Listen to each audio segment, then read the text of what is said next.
Hind kinosi osmonida porlagan, ammo juda erta so'ngan yulduzlardan biri Divya Bharti edi. U 1974-yil 25-fevralda Mumbayda tug'ilgan. Oddiy oila farzandi bo'lgan bu qiz bolaligidan o'zining go'zalligi va o'tkir nigohlari bilan ajralib turardi. Biroq shunday go'zal qizning hayoti va baxti go'zal bo'lmasligi afsuski taqdiriga bitilgan ekan. Divya yoshligidan kinoga oshno edi. Uning orzusi aktrisa bo'lish, katta sahnalarni zabt etish edi. O'smirlik chog'idayoq kino sanoati vakillari uning go'zalligiga befarq qaray olishmadi. Ammo dastlabki urinishlar samarasiz ketdi. Unga rollar va'da qilinar, ammo oxir-oqibat boshqa aktrisalarga berilar edi. Bu omadsiz boshlanish Divyani to'xtatib qola olmadi. U o'z ustida ishlashda davom etdi. Nihoyat Janub Hind kinosida unga imkoniyat berildi.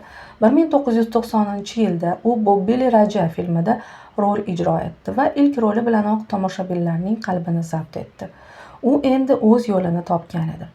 Divya Bharti Hind kinosining asosiy sahnasiga, Bollivudga juda tez kirib bordi. 1992-yil uning eng omadli yili bo'ldi. U bir yilda 10 dan ortiq filmda suratga tushdi. Bu esa rekord natija edi. U ishtirok etgan Divana filmi katta muvaffaqiyat qozondi.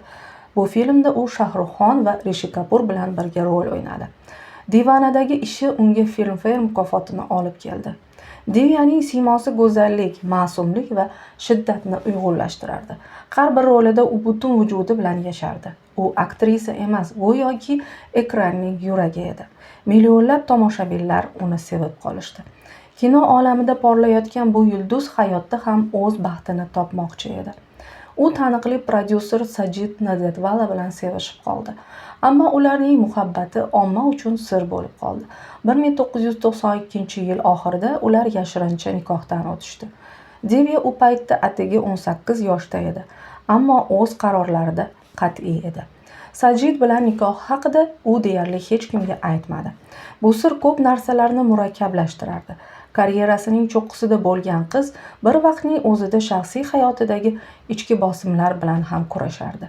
1993-yil 5-aprel oqshomi Mumbaydagi Versova hududida joylashgan 5 qavatli uy.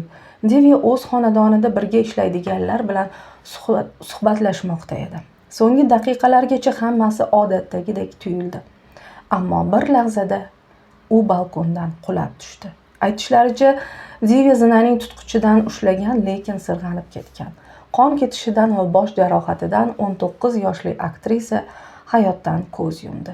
Uning vafoti butun Hindistonda shok holatini yuzaga keltirdi. Uni minglab muxlislar yig'lab so'nggi yo'lga kuzatishdi. Shohruxxon, Govinda va boshqa yulduzlar ham unga hurmat bajo keltirishdi. Divyaning o'limi shunchalik kutilmagan va sirli bo'ldiki, ko'plab mishmishlar paydo bo'ldi.